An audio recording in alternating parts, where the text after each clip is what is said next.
슬기로운 법률 생활, 오늘은 교통사고 12대 중과실 교통사고 대처법 어린이 보호구역 자세히 좀 알아보겠습니다. 정경일 교통사고 전문 변호사님 나오셨습니다. 어서 오세요, 변호사님. 네, 안녕하세요. 네네.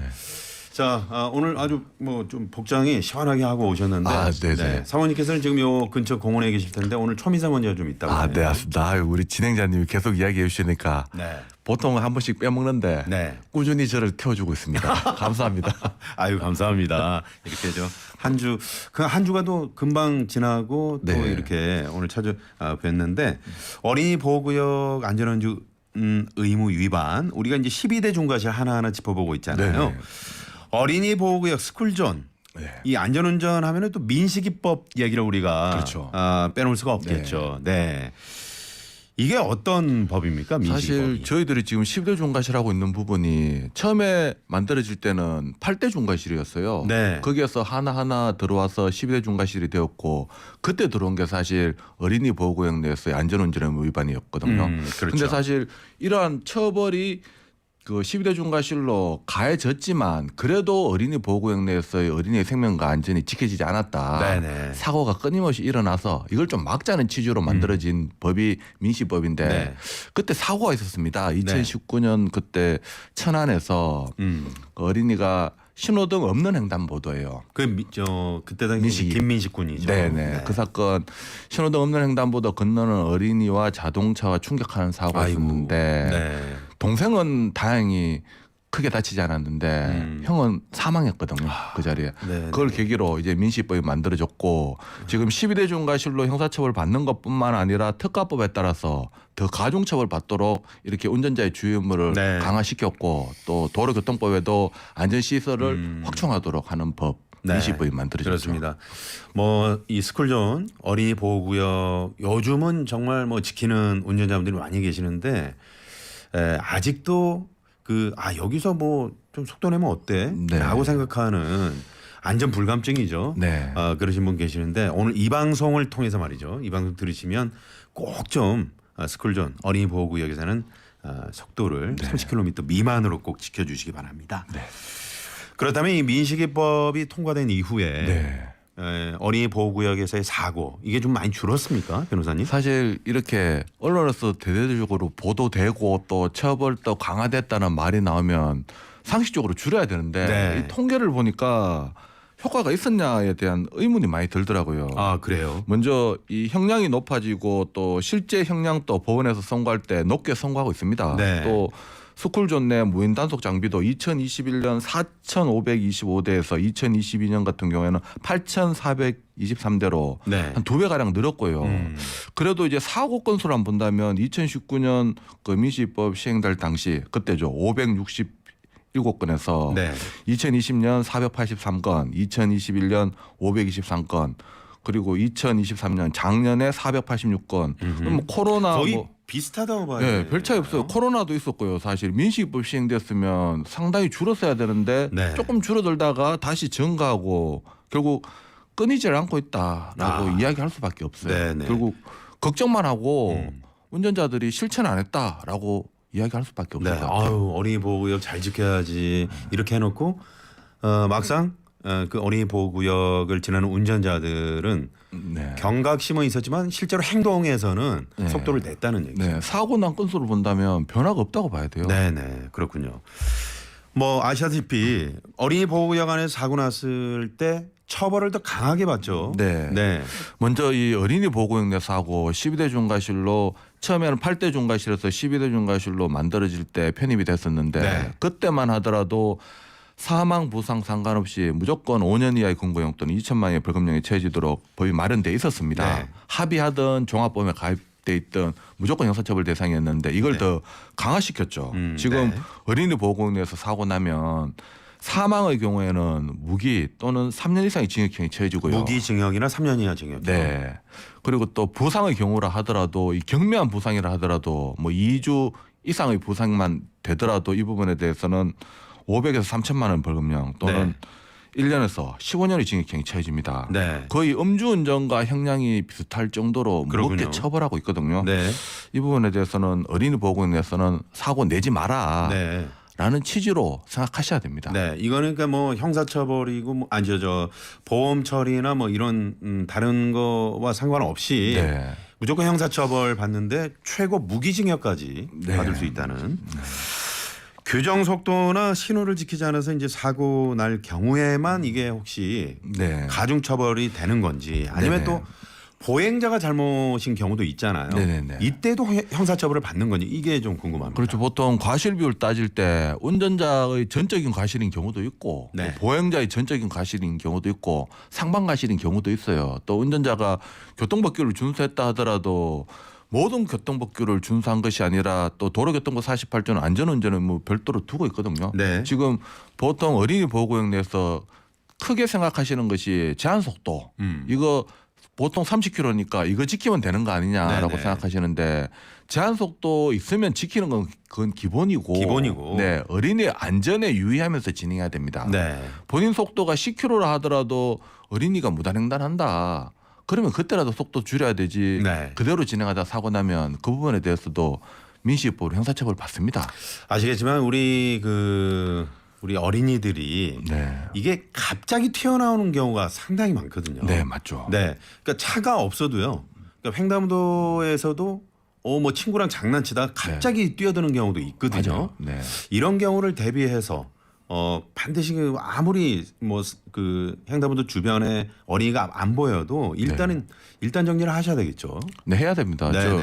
저는 교통사고는 아닌데 저도 아이가 3명인데 많이 키우다 보니까 아이하고 손을 잡고 갔어야 되는데 그때 네. 또 저도 구경한다고 손을 놓고 같이 그냥 걸어갔어요. 네네. 그러다가 또 아이가 다른 아이하고 부딪혔는데 그 넘어지는 걸 그 순간은 저도 눈만 뻐끔뻐끔 거리면서 보고 있더라고요. 네. 그만큼 어떻게 보면 손을 잡아야 된다. 그 당연한 건데 그것도 안 지키니까 그런 사고 나는데 그렇군요. 교통사고 같은 경우에도 아이들은 부모가 있다면 손을 잡아야 돼요. 네. 안 잡고 있으면 언제 어디서든 뛰쳐나갈지 몰라요. 그렇습니다. 뭐 그런 부분에 대해서 아이에게 책임을 묻느냐 사실 아이에게 책임을 물을 수 없고 어린이 보호구역이라 또 어린이를 보호하게끔 만든 구역이라면 네. 운전자가 조심해야 됩니다. 물론 그렇습니다. 그 보호자 그러니까 부모도 당연히 조심해야 되죠. 그때 네. 저도 손 놓친 거 후회하고 우리 있습니다. 변호사님도 지금 오늘 좀 자성의 그런 말씀을 하고 계시는데 아이 볼 때마다 좀 아니, 미안하더라고요. 우리 애들이 3명인 걸 몰랐네요. 야, 네.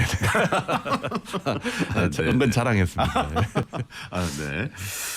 어린이 보호구역에서 이게 속도나 네. 신호 단속하는 거, 이 연중 무휴, 네. 시간 관계 없이 적용이 되는 거죠. 보통 네. 이제 뭐 사거리 신호등에 새벽에 전멸등이 되는 경우도 있잖아요. 네네네. 근데 어린이 보호구역은 이게 24시간 연중 무휴라는 얘기죠. 근데 사실 어린이 보호구역 내에서 뭐 속도 단속 이런 부분에 대해서는 연중 무효가 원칙입니다. 네. 뭐 거기에 대해서 밤에는 어린이가 없으니까 여기에 대해서 뭐 처벌을 안 한다, 단속을 안 한다 네. 그렇게 접근하는 것이 아니라 기본적으로 단속 대상이 되고 다만 이런 부분에 대해서는 주차하는 부분에 대해서는 범칙금이나 과태료가 네. 좀 더 상향되는 부분이 있습니다. 아, 그렇군요. 예. 지금 저 청취자 한 분도 심야 시간은 좀 솔직히 좀 불필요하다는 생각이 있어요라고 했는데 네네네.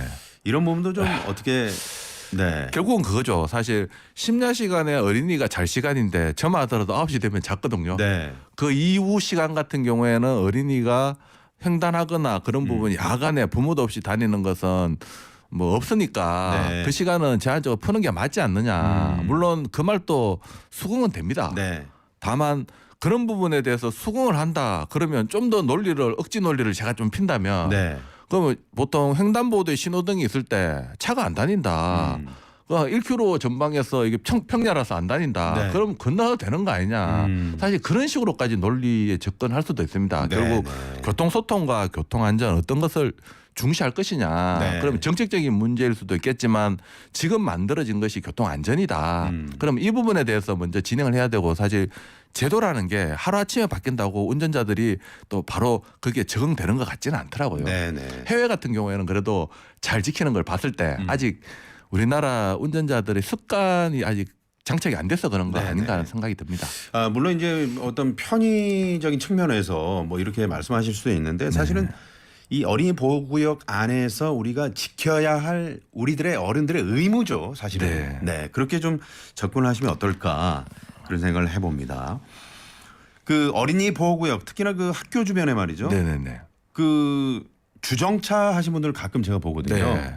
이거 전면 금지죠. 네, 이쪽은. 주정차가 원칙적으로는 뭐 보통 주정차 금지선 보통 그어져 있어 가지고 노란색 실선이 2줄이냐 1줄이냐 이거 따져 가지고 주정차 여부 판단하기도 하는데 네.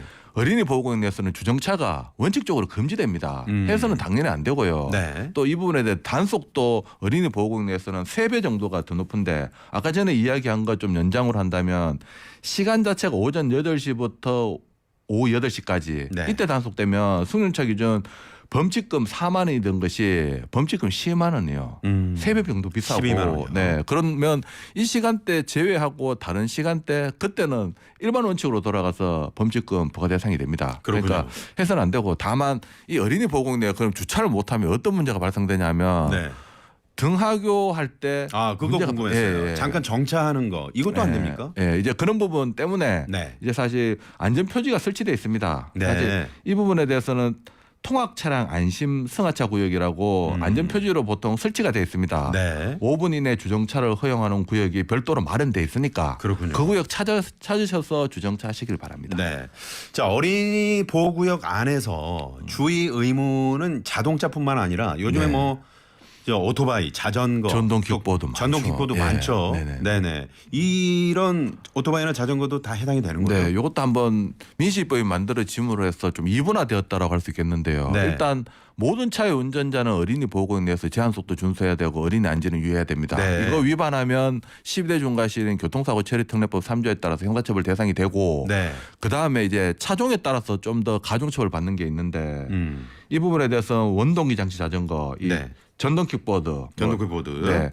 자전거 이하라 그래야겠죠. 자전거 이하는 교통사고 처리 특례법에 따라서 형사처벌 받는 것이고 네. 자전거를 넘어서는 전동 킥보드 이상부터는 전동 킥보드, 오토바이 뭐 그다음에 자동차 당연히 포함되고요. 트럭 네. 당연히 포함되고 이런 네. 것들은 교통사고 처리 특례법이 아닌 네. 특가법상 민식이법에 따라서 가중처벌 받습니다. 아, 그러니까 뭐. 특정 그 가중처벌법, 네. 특가법상 가중처벌법. 네, 차종에 따라 다른데 네. 차종 따지지 마시고 일단 제한 속도는 자전거든 무조건 지키셔야 되고 네. 신호도 당연히 지켜야 되고 어린이 안전에 유의하시길 바랍니다. 이 자전거 이용하신 분들 저 어린이 보호구역 네. 이거 심각하게 좀 받아들이셔야 되겠네요. 그동안 뭐 저 보면은 자전거도 쌩쌩 달리시는 분들 많이 계시거든요. 네. 어린이 보호구역에서는 그러면 최대한 속도를 낮추고 네. 그렇죠. 네. 뭐 내려서 끌고 가실 것까지는 아니죠. 그러니까 이제 횡단보도에서는 당연히 내려서 끌고 가야 그렇죠, 되고요. 그렇죠. 그 외 구역에서는 인도에서는 통행이 금지되니까 통행하시면 안 되고 네. 보통 또 차도 가장자리 보통 무단횡단하는 어린이하고 문제가 네. 생길 수 있을 것으로 보이는데 네. 각별히 주의하시길 바랍니다. 지금 저 1713번님이 주정차 위반 어린이 보호구역 안에서 범칙금이 아니고 과태료입니다 그러시는데 네. 맞나요? 네, 이제 범칙금은 보통 경찰이 부과하는 것이고 네. 과태료는 지자체에서 부과합니다. 네. 그 부과 주체에 따라서 달라지는 부분이 있긴 있습니다. 네. 네네. 보통 이제 통지서 날라올 때 보면 과태료 통지서로 날아옵니다. 그렇죠. 다만 여기에서 본인이 신분을 안 밝히고 과태료 내고 끝낼 수도 있고 아니면 본인이 신분을 밝히고 범칙금을 낼 수 네, 있는데 네, 네. 그렇게 하면 본인이 손해죠. 보통 나중에 그런 게 다 과태료는 전력이 차주를 모르기 때문에 내는 거기 때문에 벌점의 어떤 그게 유무가 될 수 있는 네, 거죠. 벌점의 유무가 되고 또 안전기록 같은데 다 남습니다. 네. 자, 어린이 보호구역 관련해서 지금 청취자 의견이 많으세요. 지금 그 혹시 전화 연결 원하시는 분들은 전화 연결이라고 적어주시고요. 잠시 후에 저희가 이 사연 하나 만나보고요. 소개해드리겠습니다.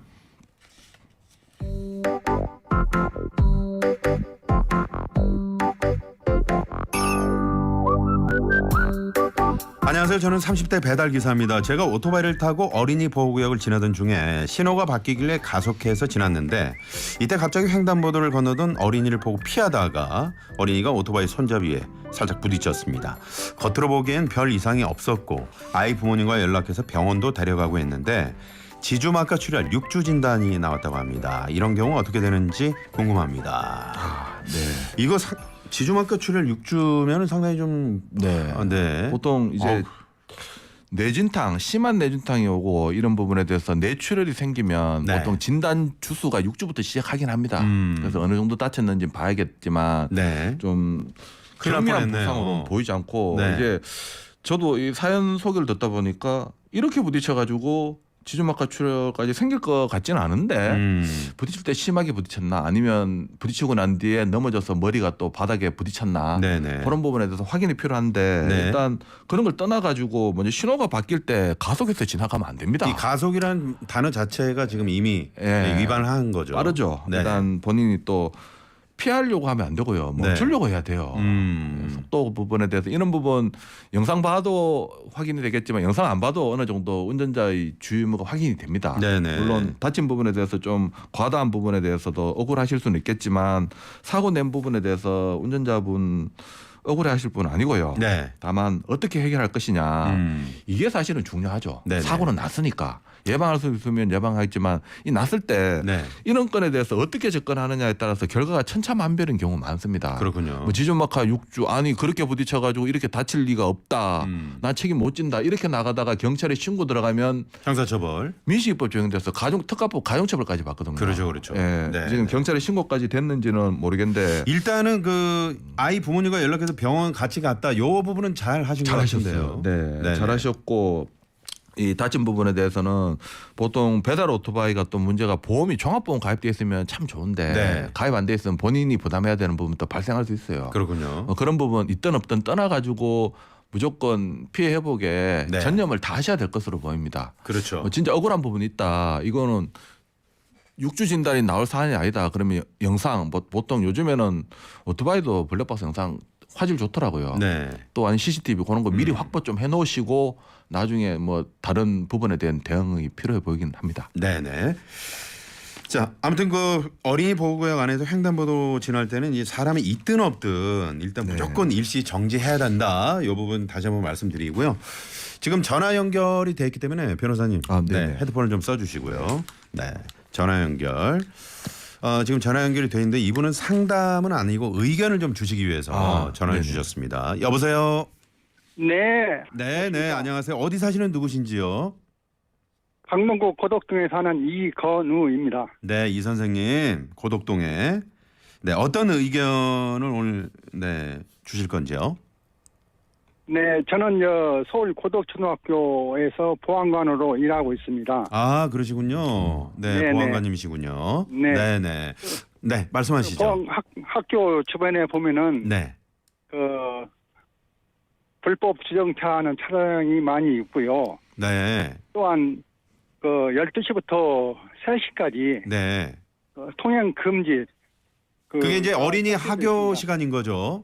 네네. 네. 바리케이트도 쳐놓고 우리가 근무를 하고 있는데요. 네. 특히 이제 그 일을 무시하고 진입하는 차량이 많이 있고 특히 오토바이 같은 경우에는 많이 지나다닙니다. 아 그래요. 네, 네. 진입 금지라는 표시판을 분명히 거기 설치하고 이렇게 보면은 보안관님들께서 되게 정성을 다해서 이렇게 교통 수신호를 해주시잖아요. 네네. 그럼에도 불구하고 막 들어옵니까? 네, 아 그렇게 해서 좀 어떻게 좀 이게 좀 스스로 지켜주시면 좋은데 지금 너무나도 그 좀 진입 금지인데도 들어온 차들이 많아서 지금 전화를 주신 거죠? 네네. 아 네. 그리고 또 어떤 불편이 있으신지요? 등하교 시간에 이제 그 앞에 학원도 있어가지고 네. 대형 버스가 주차 시키는 주차 있어가지고 많이 네. 있습니다. 주차. 네네. 학원 차량들이 이제 우리 학생들 그 태우기 위해서 주차를 하는 것 같은데 네. 이런 그것 경우 때문에 이제 네네. 학생들이 보면은 특히 1학년, 2학년 같은 경우는 그냥 신호 같은 걸 무시하고 앞만 보고 뛰어갑니다. 아 그렇죠. 대형차가 있기 때문에 네네. 잘 안 보여서 교통사고 위험이 있어가지고요. 네. 단속 좀 부탁드리는 의견을 드렸습니다. 아 그러시군요. 네. 네. 보니까 이 보안관님 의견 전적으로 저도 동감합니다. 저희 집도 이게 그 출근이 아니라 뭐죠? 아이들 통학할 때 네네. 시간 자체 등교할 때.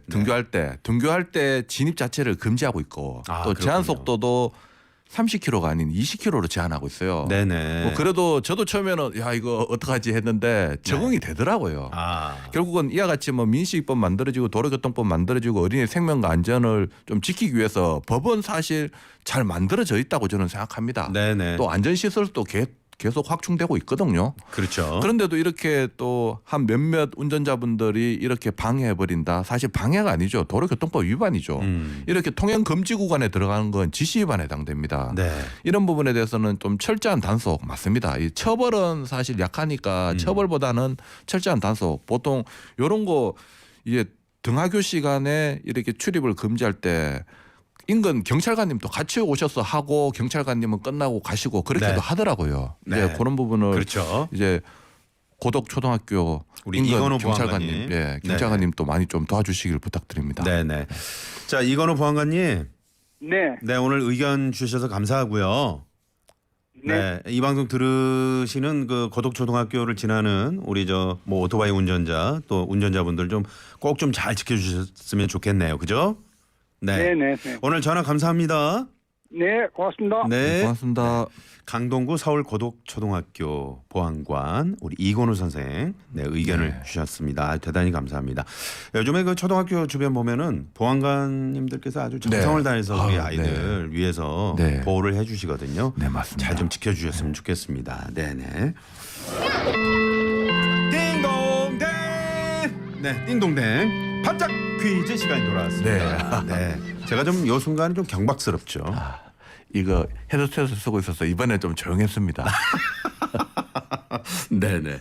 자, 사실은 반짝 퀴즈 오늘 앞에서 네. 한 대여섯 번 정도 네. 변호사님 한 세 번, 네. 제가 한 세 번 얘기를 한 네. 것 같습니다. 그래서 오늘 저 들으신 분들은 거의 정답이 네. 들어올 것 같습니다. 네네. 자, 반짝 퀴즈는 오늘 우리 정경일 변호사께서 한번 내주시겠습니까? 네네. 네네. 한번 질문 드리겠습니다. 어린이 보호구역 횡단보도 앞에 사람이 없으면 계속 주행해도 된다. 이 횡단보도는 신호등 없는 횡단보도를 말합니다. 네네. 맞으면 O, 틀리면 X. 네.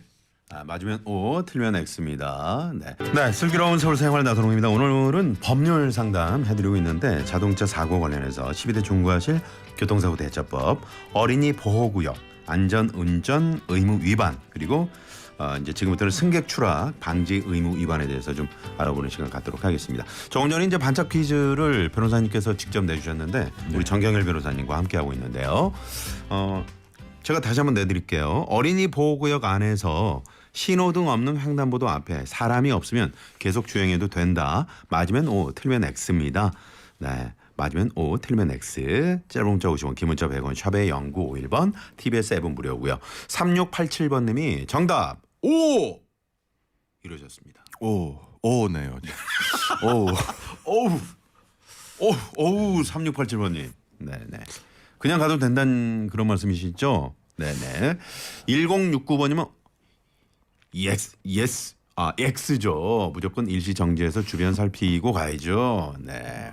그러셨고요. 8200번님은 어린이 보호 구역 구간에 구간 단속 카메라 이거 설치하면 안 될까요? 그러셨는데 뭐 네. 어떻습니까? 사실 보통 단속 카메라 네. 거기에만 속도 줄이는 경우 많습니다. 그러다 그렇습니다. 보니까 특히 어린이 보호구역 내는 그 속도 차가 심하거든요. 네네. 50, 60으로 진행하다가 30으로 줄이다 보면 네. 덜컥덜컥 하는 경우 많은데 구간 단속 카메라도 필요해 보입니다. 네네. 좋은 의견을 주신 것 같습니다. 자, 다양한 정답들이 오고 있습니다. 짧은 문자 50원, 긴 문자 100원, 샵의 0951번, TBS 앱 무료.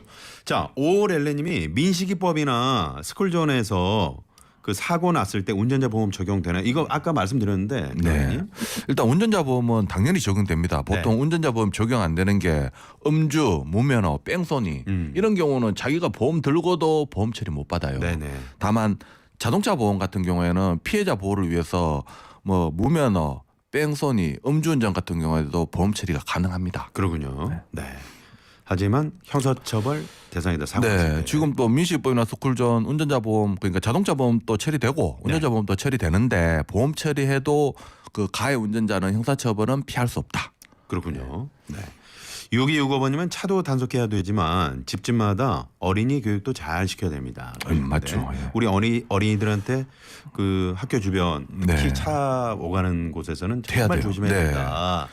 아침에 저 애들 그 엘리베이터 안에서 이렇게 네. 머리 한번 쓰다듬어 주시면서 그렇게 좀 교육을 해주시면 좋을 것 예, 같습니다. 제가 그때 우리 애 손 놓고 가가 애 넘어져서 다쳤을 때 네네. 엄마한테 엄청 혼났어요. 네, 그렇습니다. 애를 왜 그렇게 봤냐고. 그럼 아빠의 책임도 있는 거죠. 네. 네네. 배만희님, 어린이는 나라의 보배 무조건 지키고 보호해야죠. 이러셨습니다. 네네.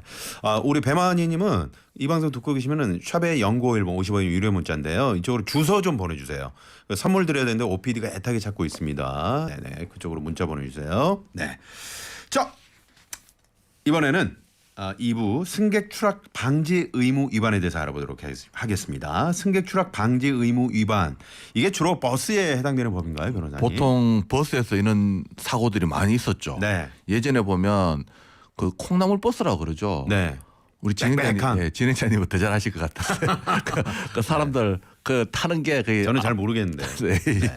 앞으로도 타고 뒤로도 타고 사람들이 막 떨어지기도 하고 네. 예전에 누구죠 오라이 하는 그 안 계시면 오늘 하시는 분도 못 하시고 막 그러는 약간 우스개 비슷한 우리 변호사님 영상들이- 안내양 세대신가요? 네 안내양 세대도 겪었습니다. 그러면 저보다 선배시네요. 예. 예. 사실 그렇게 운전을 예전에는 좀 무식하게 했다면 했는데 네. 이제 안전에는 상당히 취약하죠. 사실 사람이 다 타지도 않았는데 네. 확인도 안 하는데 그냥 지나가 버리면 큰일 나죠. 크게 사고가 나죠. 예전에 정말 또 이런 얘기 안 하려고 그랬는데 네. 정말 그 아까 콩나물 실버스 네네. 다 탄 줄 알고 출발했는데 예. 그 내렸다가 잠깐 타잖아요. 내렸다 잠깐 타야 되는데 못 타가지고 학교 지각하고 그런 친구들이 있었어요. 네. 네. 아유 죄송합니다. 예, 요즘 지하철 탈 때도 먼저 내렸다가 타기도 하는데 네네. 예, 지하철 놓친 거하고 비슷하다 생각하시면 되겠네요. 그렇습니다. 본인 얘기냐고요? 네. 맞습니다. 네. 자 택시 탈 때 승객이 타기도 전에 출발하는 경우 네. 그러다 이제 다칠 때 네.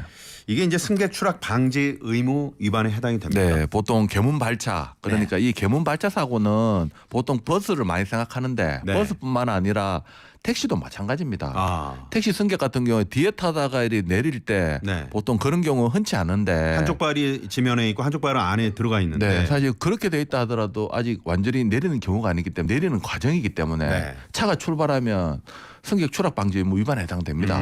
오히려 그렇군요. 버스 같은 큰일 경우에는 나죠. 예, 버스는 오히려 요즘 뭐라 그래야 되나 좀 네. 센서가 잘 작동이 된다면 아예 문이 닫히지 않으면 출발하지 않게끔 네. 많이 특히 중간문은 대부분 그렇게 돼 있더라고요. 네. 요즘에는 또 앞문도 이게 다 타지 않으면 이게 문이 안 닫히면 출발하지 않게끔 그런 식으로 기계적으로 이런 승객 추락 방지 의무를 방지하고 있습니다. 그렇군요. 예, 택시 같은 경우에는 승객이 다 내린 거 확인 꼭 하셔야 됩니다. 네네. 마찬가지입니다. 이게 승객 추락 사고로 인정되지 않는 경우는 어떤 경우인가요? 네. 결국은 이 법 조문을 한번 이야기 드리면 네. 이야기 편하실 텐데 도로교통법 39조 3항에 정의하고 있습니다. 네.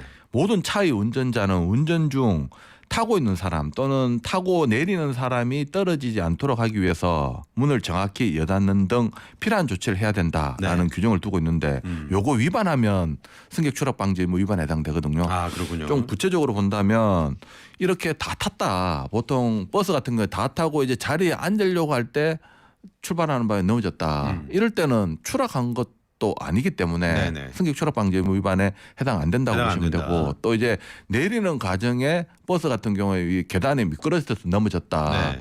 이렇다 하더라도 계단 내려가는 과정이기 때문에 해당 안 된다고 보시면 되고요. 그렇군요. 또 이제는 다 내렸다. 네. 다 내리고 난 뒤에 이제 뭐 옷이나 뭐 이런 게 끼었다. 그래서 출발하는 바람에 난 사고다. 사실 네. 이런 경우도 이런 경우 많거든요. 네. 이것도 엄밀히 말하면 승객이 내렸고 음. 버스 문은 닫혔고 네. 이 부분에 대해서 승객 추락 방지 의무 위반을 다한 것이 아니다라고 보기는 힘들어요. 이런 경우를 또 그 잘잘못을 따지는 경우 법정에서 네. 그런 네네. 경우도 좀 많이 있겠죠. 많죠. 많아요. 사실 네. 이럴 때가 오히려 큰 사고로 많이 이어지거든요. 또 하나 예를 그렇죠. 든다면 내릴 때뿐만 아니라 탈 때도 문제돼요. 네. 보통 버스 기사님들은 내리는 거 다 확인하고 탈 사람 없는 거 확인하고 출발하는데 그때 뒤늦게서야 이제 쫓아가지고 어떻게든 그런 분들 있잖아요. 네. 그때 쫓아가가지고 좀 예. 왜냐하면 이제 배차 시간이 길다 보면 예. 그럴 수도 있는데 문제는 승객들은 버스가 잘 보여요. 네. 크잖아요. 또 네. 때리면 자기가 그렇게 쾅쾅 때리니까 당연히 알고 열어주겠지라 생각하는데 기사님은 사실 뒤를 안 보면 확인이 안 되고 거기서 때린다고 해도 이게 전달이 안 되거든요. 네네. 보지 않는 한은 몰라요. 그러군요. 그럼 출발하죠. 근데 네. 출발하다가 또 미끄러져서 넘어져 가지고 바퀴에 뭐 몸이 역과돼서 사망하시는 건 또 있어요, 진짜. 아, 큰일 납니다. 예, 이제 그런 부분에 대해서는 승객 추락 방지 의무 위반으로 형사처벌 대상은 안 되지만 네네. 그래도 승하차하는 과정에 운전자는 승객이 안전하게 승하차했는지 확인할 주의문이 있어요. 네네. 이런 거 위반으로 어떤 뭐 사망 중상해가 아니면 보험 처리로 끝나지만 네. 일부 과실이 주어질 수는 있습니다. 그렇군요. 이 승객이 이제 문이 완전히 닫히지 않은 상태에서 그 출발하는데 무리하게 뛰어내리는 경우도 있을 수 있잖아요. 네네네. 이런 경우는 어떻습니까? 사실 문이 닫히지 않는 상태에서 뛰어내렸다. 네. 문이 닫히지 않은 상태에서 출발하는데 뛰어내렸다. 이러면 계문발체 사고로 오히려 운전자 형사처벌 대상이 돼요. 네네. 그런데 문이 닫히지 않았는데 이게 출발하는 경우가 아니라 그 뭐라 그러죠 이제 아직 시동이 안 걸렸다. 네. 그럴 때는 사실 무리하게 뛰어내는 승격 과실이 훨씬 더 크다고 볼 수 있겠죠. 그러군요. 네.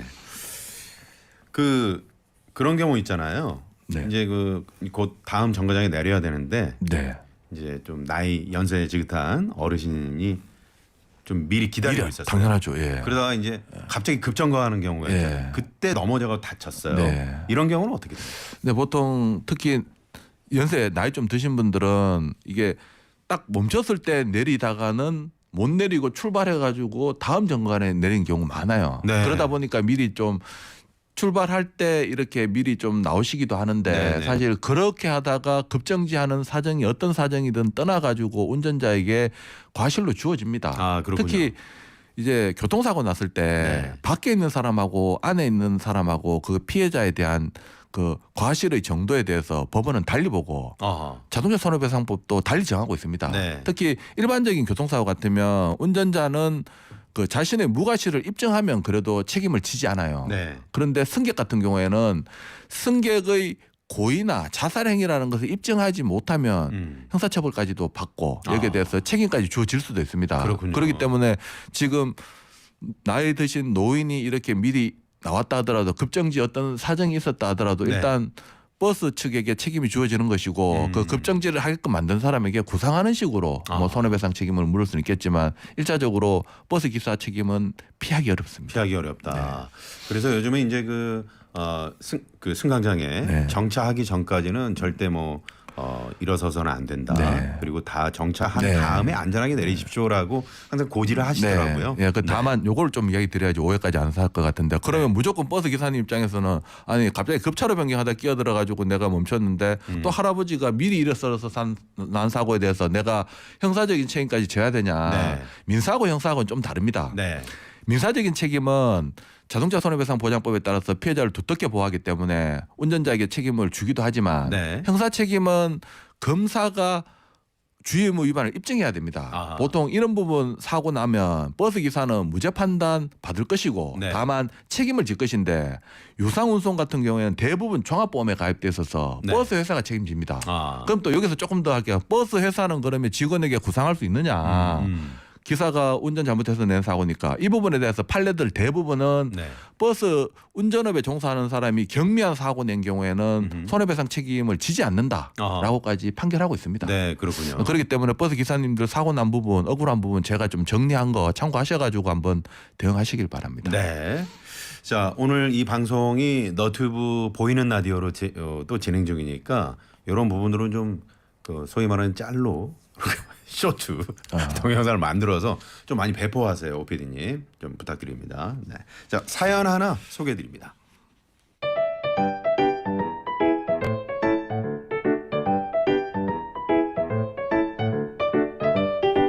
안녕하세요. 저는 20대 대학생입니다. 저는 버스로 학교에 통학하는데요. 출근 시간 많은 사람들로 붐비는 버스에서 내리는 도중 제가 미처 다 내리지 못한 상태에서 버스가 출발했습니다.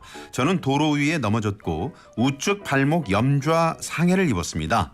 이 경우에 중과실 처벌 대상이 될까요, 변호사님? 네. 이렇게. 맞습니다. 전형적인 그 승객 추락 방지 의무 위반 사고에 해당된다고 볼 수 있거든요. 네.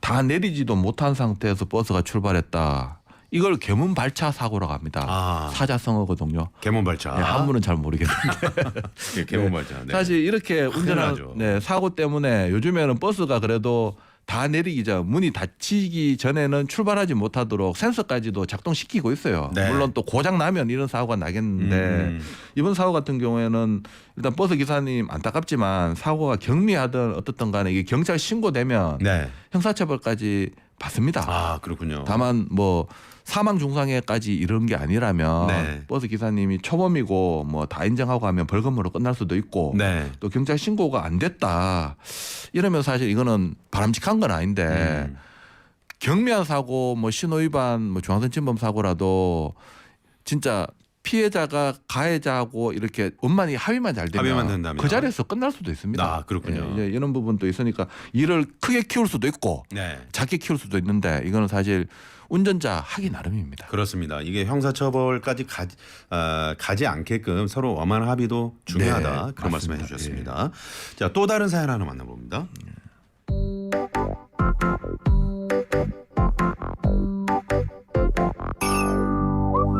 안녕하세요. 저는 50대 버스 운전기사입니다. 제가 버스 정류장에 정차한 후 승객들이 다 내린 걸 확인하고 버스를 출발시켰습니다. 그런데 긴 치마를 입고 있던 한 여성 승객의 치맛자락이 버스 출입문에 끼었고 버스에 끌려가지 않으려고 버티다가 치마가 찢어져 인도에 넘어져 상해를 입었는데요. 이런 경우 제 과실인 걸까요? 이렇게 아까 그 치마 얘기 잠깐 해주셨는데 네네네. 이런 경우가 정말 네. 많이 있죠. 네, 있어요. 조심하셔야 됩니다. 네. 치마 입으신 분들. 특히 또 겨울 되면 또 옷이 또 두껍다 보니까 네. 또 끼기도 많이 끼고 남자도 마찬가지로 끼는데 그렇습니다.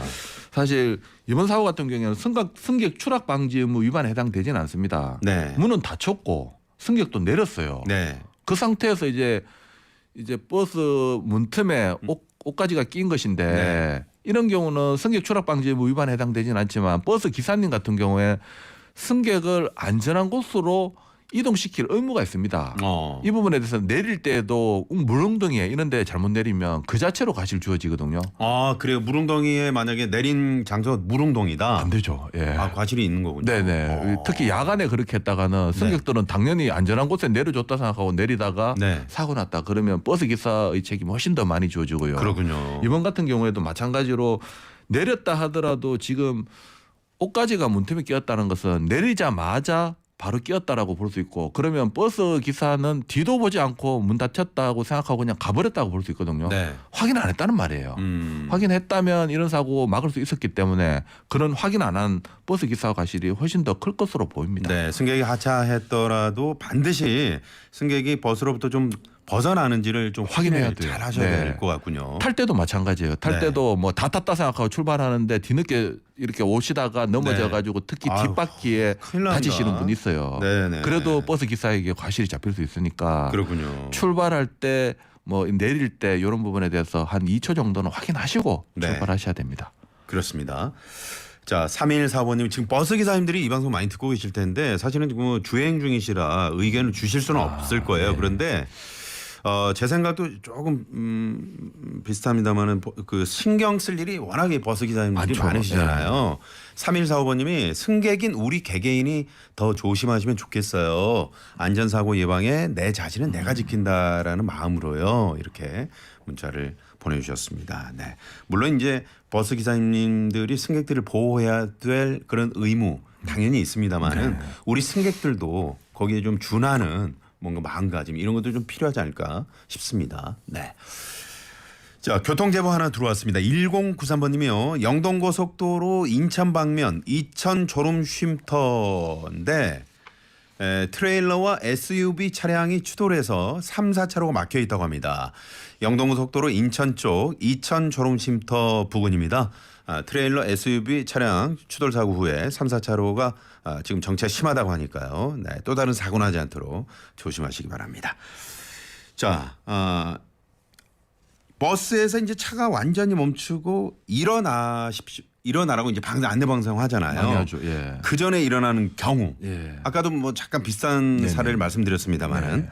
이럴 때 사고 나면 승객 책임이 되는 건가요? 어떻습니까? 보통 그런 안내 방송이 나왔다 하더라도 그걸로 모든 운전자의 그 과실이 면제되지는 않습니다. 네. 그 안내 방송을 함으로써 이제 승객에게 더 많은 과실이 주어지는 것인데 보통 이와 같이 완전한 뭐 출발 그리고 정차한 후에 일어서서 내리시길 바랍니다. 네, 그런 네. 취지 안내 방송이 나온다 하더라도 승객들은 그런 걸 어기고 일어나는 경우 많습니다. 네. 또 버스 기사 같은 경우에는 이제 룸미러로 승객이 일어났는지 확인할 수 있기 때문에 그 안내 방송은 안내 방송이고 승객이 일어났다면 또 별도 안전에 각별히 주의해야 됩니다. 네, 물론 그렇군요. 본인이 안전운전 하는데 갑자기 차가 끼어들어 가지고 멈춰버렸다. 네. 뭐 이런 경우나 아니면 경미하게 진행했는데도 넘어졌다든가 억울하신 부분 분명히 있습니다. 버스 기사님 입장에서. 네. 이제 그런 부분에 대해서는 아까 제가 이야기 드린 것처럼 형사적인 처벌 대상 아니다. 또 민사손해배상 책임에 있어서는 버스가 책임을 지는 것이고 버스는 이제 버스 기사에게 구상할 수 없다. 그런 네. 논리로 형성되니까 네. 안심하시고 운전하시고 다만 안전운전 하시고요. 네. 자, 요 경우 하나만 더 여쭤볼게요. 스포츠카의 경우 네네. 뭐 영화나 드라마에 많이 나오는 장면이긴 하지만 네. 그 창문이나 썬루프로 몸을 내미는 경우 있잖아요. 네. 이러다 이제 사고 나면은 큰일 나는데 그렇죠. 이런 경우가 어떻습니까? 그러니까 예전에는 버스 시루 그걸 이야기했다면 지금 신종 견문 발차라고 할 수 있겠죠. 네. 이러다 사고 나면 이게 전형적인 견문 발차 사고가 됩니다. 아, 그렇군요. 이동 중이고 승객이고 추락 방지 의무 위반했잖아요. 네. 선루프든 창문이든 이 부분을 열어서 추락시키게 만들어 사고 났다. 견문 발차 사고로 승객에 대해서 물론 그 정도 할 정도면 친분이 있겠죠. 네네. 친분이 있다 하더라도 이 부분은 형사처벌 대상입니다. 우리 아이들이 그런 경우도 있고 요즘에 보면은 무슨 저 강아지를 아, 네네. 네, 창문 밖으로 이렇게 네. 하는 운전자들도 제가 가끔 봤거든요. 네. 네.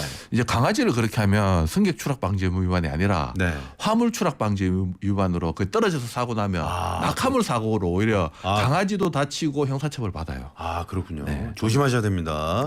네. 자, 오늘 정경일 변호사님 모시고 어린이 보호구역 그리고 승객 우리